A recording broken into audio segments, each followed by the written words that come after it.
Selain ada bajak laut janggut hitam atau Kurohige, Blackbeard, ada juga bajak laut janggut merah, yaitu Barbarossa. Dia sendiri mengawali karirnya sebagai bajak laut, namun karena jasa dan kinerjanya yang sangat luar biasa, ia diangkat menjadi laksamana di Angkatan Laut Kekaisaran Ottoman. Lantas bagaimana caranya seorang bajak laut yang dikenal kejam dan bengis bisa menjadi orang kepercayaan dari Sultan Ottoman?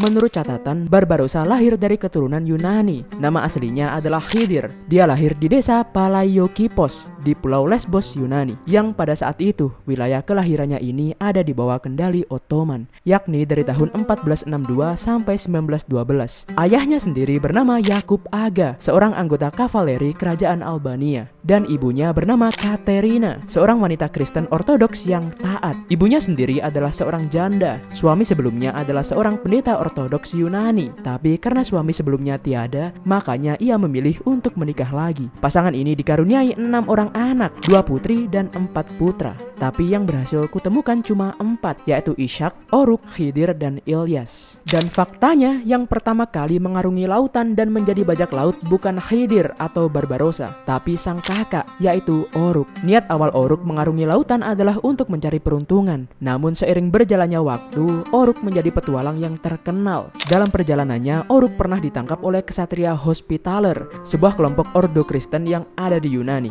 Dan Oruk akhirnya dijadikan budak oleh mereka selama 2 tahun. Tapi secara ajaib, Oruk berhasil menyelamatkan diri dari belenggu kesatria itu. Oruk dan Khidir akhirnya dapat bertemu kembali di Pulau Jerba, sebuah pulau yang terkenal karena menjadi tempat tinggal para bajak laut Mediterania. Saat ada di sana, ternyata para bajak laut sudah mengenali dua saudara ini. Mereka mengenalnya sebagai Barbarossa Brothers, atau dalam bahasa Italia ini berarti janggut merah bersaudara. Dan faktanya, penyandang nama Barbarossa pertama adalah si kakak, yaitu Oruk. Namun karena Khidir merasa karirnya sebagai bajak laut juga baik, ia pun memakai nama ini menjadi nama julukannya. Di Pulau Jerba tadi, Oruk dan Khidir akhirnya bergabung dan merekrut banyak orang untuk menjadi kru mereka. Sebagai langkah awal, mereka merompak dari perompak. Maksudnya, target rampokan mereka adalah bajak laut yang selesai menjarah sebuah daerah. Nah, harta mereka kan pasti banyak tuh. Buat apa susah-susah ngelut sendiri kalau bisa maling punya orang? Tapi kapal-kapal Spanyol yang mereka incar pada saat itu telah masuk ke sebuah benteng milik Spanyol, tepatnya di Pulau Algier yang ada di Afrika Utara. Segera mereka memerintahkan 12 kapal yang mereka punya untuk melancarkan aksi ini. Saat itu mereka dibantu oleh pemimpin Ottoman di Aljazair. Kenapa Ottoman bantuin, Bang?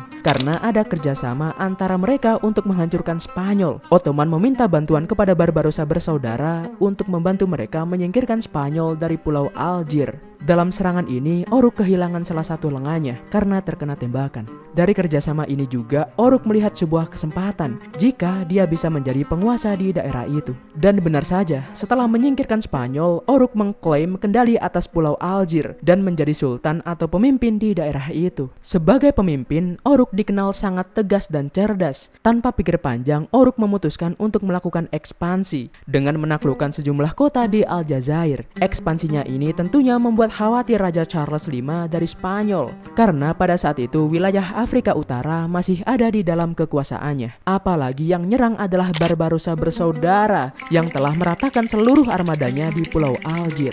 Untuk mengantisipasinya, Raja Charles V kemudian mengirimkan pasukannya ke kota Tlemcen, Aljazair. Ternyata Oruk ada di sana dan berhasil mereka tangkap. Sebagai hukuman, mereka akhirnya memenggal Oruk. Sementara itu, saudaranya yaitu Khidir telah diangkat oleh pihak Ottoman menjadi pemimpin armada Ottoman. Sultan Ottoman sangat menyukai Khidir karena kebengisannya dan keberaniannya dalam mengeksekusi rencana penyerangan. Dan setelah kejadian penyerangan Barbarossa, Spanyol jadi sangat takut dengan Ottoman dan Barbarossa. Dalam sebuah catatan mengatakan, orang-orang Turki kehilangan rasa takut kepada bangsa kita yang selama ini mereka anggap tak terkalahkan. Ya, karena itu tadi, penaklukan Pulau Algier tadi membuktikan bahwa Spanyol ternyata tidak sekuat itu. Singkat cerita, setelah banyak sekali misi yang berhasil diselesaikan oleh Barbarossa, Sultan Ottoman yaitu Sultan Sulaiman mempromosikan Khidir menjadi laksamana Panglima Armada Utsmaniyah. Apalagi saat itu, Barbarossa berhasil menaklukkan pelabuhan-pelabuhan di Yunani. Sepanjang karirnya, Barbarossa telah menjadi pemimpin dari 150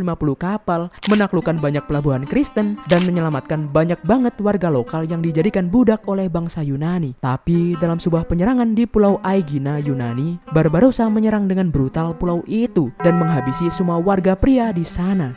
Sisa wanita dan anak-anak, Barbarossa kemudian menjual mereka sebagai budak. Gila. Jahat banget ya. Dan selama tahun terakhir hidupnya, Barbarossa menetap di Istanbul. Di sana dia menulis memoir hidupnya sendiri. Dan di sana pula ia meninggal pada tanggal 4 Juli 1546 dan dimakamkan di mausoleum. Semoga terhibur dan untuk waktunya.